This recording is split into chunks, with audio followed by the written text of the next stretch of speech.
प्यारे दोस्तों, आज की इस वीडियो में हम बात करने वाले हैं अल्लाह की कुदरत के करिश्मे के बारे में, जिसको सुनकर यकीनन आपका ईमान ताज़ा हो जाएगा और आपका दिल भी खुश हो जाएगा। तो इससे पहले आप मुसलमान हैं तो इस चैनल को सब्सक्राइब कर ले और इस वीडियो को एक लाइक करके कमेंट में सुभान अल्लाह ज़रूर लिखें। जी हाँ दोस्तों, हम बात करने वाले हैं रूस के मुसलमानों के बारे में और आपको बताने वाले हैं कि किस तरह से रूस के हुकूमत ने मुसलमानों पर जुल्म किया। इस तरह से रूस ने मुसलमानों को मिटाना चाहा, मगर अल्लाह की कुदरत से ऐसा क्या हुआ जिससे जितना जुल्म रूस की हुकूमत ने मुसलमानों पर किया उतने ही ज़्यादा रूस में मुसलमानों की तादाद बढ़ती गई। तो दोस्तों, अगर आपको भी अल्लाह पर पूरा भरोसा है तो आप इस वीडियो को आखिर तक ज़रूर देखें। दोस्तों, बात है 1971 की। 1971 में ऐसा लग रहा था कि पूरे दुनिया पर रूस की हुकूमत होगी, पूरी दुनिया रूस के अधीन हो जाएगी। उस दौर में रूस में मुसलमानों पर जुल्म की दर्दनाक दास्तान लिखी जा रही थी। कुरान पाक और मस्जिद को लगातार तहस नहस किया जा रहा था।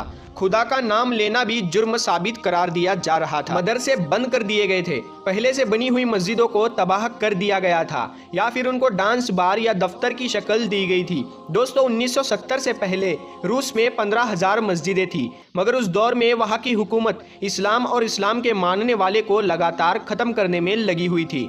इस वजह से सोवियत यूनियन के दौर में सिर्फ 94 मस्जिदें ही बाकी रह गई, यानी कि बाकी मस्जिदों को या तो शहीद किया गया या फिर मस्जिदों को डांस बार बना दिया गया था या फिर मस्जिदों पर ताला लगाया गया था।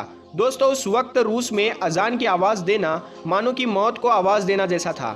जैसा कि जिस घर में कुरान पाक की एक आयत का टुकड़ा भी मिल जाता था तो उस घर के तमाम लोगों का कत्ले आम किया जाता था, उस खानदान के तमाम लोगों को फांसी की सज़ा दे दी जाती थी। दोस्तों, इसी डर की वजह से मुसलमान कुरान पाक को अपने घर में रखने की वजह से कुरान को ही हिफ्ज़ करने और छुप छुप कर कुरान सीखने पर मजबूर हो गए थे। उस दौर में आलिमों का बड़े पैमाने पर कत्ले आम किया गया, औरतों की इज्जतें लूटी गई, लोगों को ज़बरदस्ती ईसाई बनाया जाने लगा था। असल मुस्लिम पहचान ख़त्म करने और आबादी का परसेंटेज तब्दील करने के लिए उनकी जगह पर रशियन लोगों को दूसरे इलाकों से बुलाकर आबाद किया जाने लगा। हर मुस्लिम को मुस्लिम होते हुए भी जान बचाने के लिए अपनी पहचान छुपानी पड़ती थी। तो क्या अब आप सोच रहे होंगे कि इतने जुल्म के बाद रूस से इस्लाम और इस्लाम के मानने वाले ख़त्म हो गए होंगे?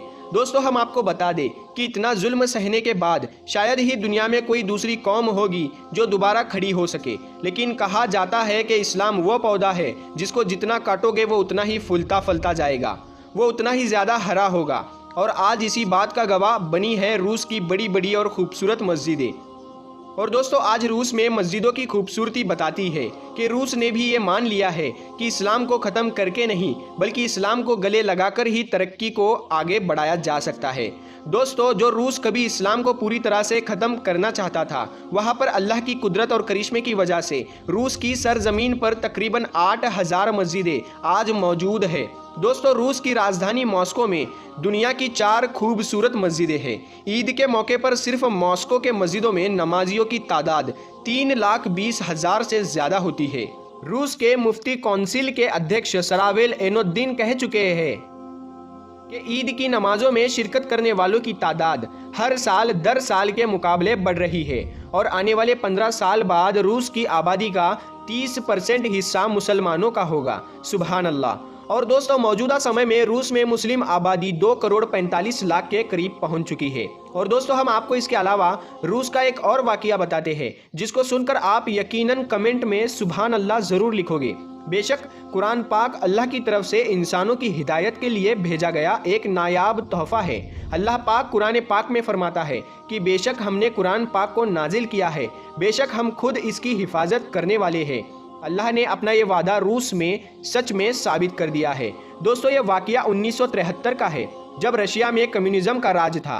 रशिया हुकूमत ने घर में कुरान पाक रखने पर पाबंदी लगा रखी थी, नमाज पढ़ने पर पाबंदी लगा दी थी कि वो ऐसा मानने लगे थे कि इस कायनात का कोई भी खुदा नहीं है। दोस्तों, उन दिनों में एक मुस्लिम ऑफिसर मॉस्को की ट्रेनिंग के लिए चला गया। उसने वहाँ पर जाकर जो कुछ भी देखा हम उसी की ज़ुबानी आपको बताते हैं। वो ऑफिसर कहता है कि जुम्मे का दिन था, हम मॉस्को शहर में थे। मैंने दोस्तों से कहा चलो जुम्मा की नमाज अदा करने चलते हैं। तो मेरे प्यारे दोस्तों ने कहा यहाँ की हुकूमत ने सारी मस्जिदों को गोदाम बना दिया है। सिर्फ 2 ही ऐसी मस्जिदें हैं इस शहर में जो कभी कभार ही खुलती है। जब मैंने उनसे ये सुना तो मैं बहुत हैरान हो गया और उनसे उन दोनों मस्जिदों का पता बताने को कहा। जब मेरे दोस्तों ने जब मुझे मस्जिद का पता बता दिया तो मैंने उन्हें ढूंढना शुरू कर दिया। बड़ी मुश्किल से मैं दोनों मस्जिदों में से एक मस्जिद को पहुंच पाया और मैंने उस मस्जिद के पास जाकर देखा कि मस्जिद भी बंद थी और उस पर ताला लगा हुआ था। और वहां मौजूद लोगों से पूछने पर मुझे मालूम हुआ कि मस्जिद के बराबर में रहने वाले शख्स के पास इसकी चाबियां है। जब मैं उस शख्स के पास गया और उससे बोला, भाई मस्जिद का दरवाज़ा खोलिए, मुझे नमाज अदा करनी है। उसने कहा कि मैं मस्जिद का दरवाज़ा तो खोल दूंगा, लेकिन आपको अगर कुछ नुकसान पहुंचा यानी कि आपके कुछ हुआ तो इसके जिम्मेदार आप ही होंगे। तो मैंने जवाब में उसे कहा कि देखिए जनाब, मैं मेरे देश में भी मुसलमान था और यहाँ पर भी मुसलमान हूँ और मैं वहाँ पे भी नमाज पढ़ता था और यहाँ पर भी नमाज पढ़ूंगा, चाहे कुछ भी हो जाए। उस शख्स मेरी इस बात पर मस्जिद का दरवाज़ा खोल दिया। फिर मैं मस्जिद के अंदर गया तो मस्जिद का माहौल बहुत ही ज़्यादा ख़राब था। मैंने जल्दी जल्दी मस्जिद की सफाई की और उसके बाद बुलंद आवाज़ में अजान कहना शुरू कर दिया। वो ऑफिसर कहता है कि मेरी अजान की आवाज़ को सुनकर आसपास के सारे लोग इकट्ठा हो गए और लोग ये सोचने लगे ये शख्स कौन है जो अपनी मौत को पुकार रहा है, मगर डर के मारे कोई भी मस्जिद के अंदर नहीं आया। मैं अकेला था और मैंने नमाज अदा की और उसके बाद मैं मस्जिद से बाहर आ गया और वो ऑफिसर की अजान सुनकर बच्चे, जवान, बूढ़े सब मस्जिद के दरवाजे पर जमा हो गए और ये सोचने लगे कि ये कौन शख्स है जिसने अपनी मौत को आवाज़ दे दी, लेकिन डर के मारे मस्जिद के अंदर कोई भी दाखिल नहीं हुआ। मैं चूंकि अकेला था तो नमाज जुमा के बजाय बस नमाज अदा की और मस्जिद से बाहर आ गया। उसके बाद जब मैं वहाँ से रुखसत होने लगा तो लोग मुझे ऐसे देख रहे थे जैसे मैंने नमाज अदा नहीं की है, बल्कि मैंने बहुत बड़ा जुर्म कर दिया है। खैर, मैंने उस बराबर वाले शख्स को वापस चाबियाँ दी और वापसी की राय ली। उसके बाद जब मैं वापस चलने लगा तो एक बच्चा मेरे करीब आ गया और अपने घर चलने की जिद करने लगा। उस बच्चे की ज़बान में मोहब्बत को देखकर मैं उसे ना नहीं कर सका, उसके साथ उसके घर चला गया। उस बच्चे की वालिदैन ने मेरा अच्छी तरह से इस्तकबाल किया, खाना वगैरह भी खिलाया। उसके बाद मैंने उस बच्चे से पूछा कि क्या आपको कुरान पाक पढ़ना आता है? उसने कहा, जी मुझे कुरान पाक पढ़ना आता है। मैंने कुरान पाक को उसके सामने किया और बोला कि इसे पढ़कर सुनाओ। उस बच्चे ने देखा मगर कुछ नहीं बोला। फिर उसने मेरी तरफ देखकर फिर कुरान को देखा तो मैंने सोचा कि शायद बच्चे को कुरान पढ़ना नहीं आता होगा। तो मैंने उसे कुरान सिखाने की नीयत से एक आयत पर अपनी एक उंगली रखी और उसको बोला कि ऐसे पढ़ो, और मैंने शुरू किया था और वो बच्चा फरफर से कुरान पाक को पढ़ने लगा और वो भी बगैर कुरान पाक को देखे। ये मंजर देखकर मैं हैरान हो गया और उसके बाद उसके वालिद से ये मामला पूछा कि हज़रत ये क्या मामला है? तो उन्होंने मुस्कुराकर कहा कि दरअसल यहाँ पर कुरान पाक को घर में रखने पर पाबंदी है। अगर किसी के घर कुरान पाक का एक आयत का टुकड़ा भी मिल जाए तो उसके तमाम ख़ानदान को सख्त से सख्त सज़ा दी जाती है। इसी वजह से हम लोग कुरान को अपने घर में नहीं रख सकते हैं। तो फिर मैंने पूछा कि आपके बच्चे ने कुरान पढ़ना कैसे सीखा?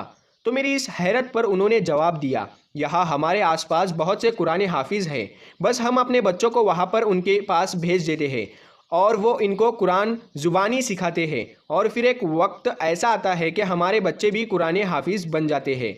उन्होंने कहा, जनाब हमारे यहाँ किसी के पास कुरान नहीं है, इसीलिए हमारे बच्चे कुरान को देखकर नहीं पढ़ सकते हैं। आप बाहर जो बच्चे देख रहे हो उनमें भी ज़्यादातर आपको कुरान हाफिज़ मिलेंगे। यही वजह है कि जब आपने हमारे बच्चे के सामने कुरान पाक को रखा तो उसको पढ़ना नहीं आया, लेकिन जब आपने कुरान की आयत को पढ़ना शुरू किया तो फिर हमारे बच्चे ने पूरी आयत पढ़कर सुना दी, और अगर आप इसको ना रोकते तो ये सारा का सारा कुरान पाक ही आपको पढ़कर सुना देता। दोस्तों, उसके बाद उस ऑफिसर ने बताया कि मैं उस घर से बाहर निकला तो बाहर मुझे कुछ और बच्चे दिखे। मैंने उनसे भी कुरान सुनाने को कहा तो वो भी फरफर पढ़ने लगे। तो ऑफिसर ने अपने दिल ही दिल में अल्लाह का शुक्र अदा किया और सोचने लगा कि जालिमो, तुम अल्लाह की किताब को घर में रखने पर ही पाबंदी लगा सकते हो, मगर कुरान जो हमारे सीनों में महफूज है तुम उस पर कभी भी पाबंदी नहीं लगा सकोगे।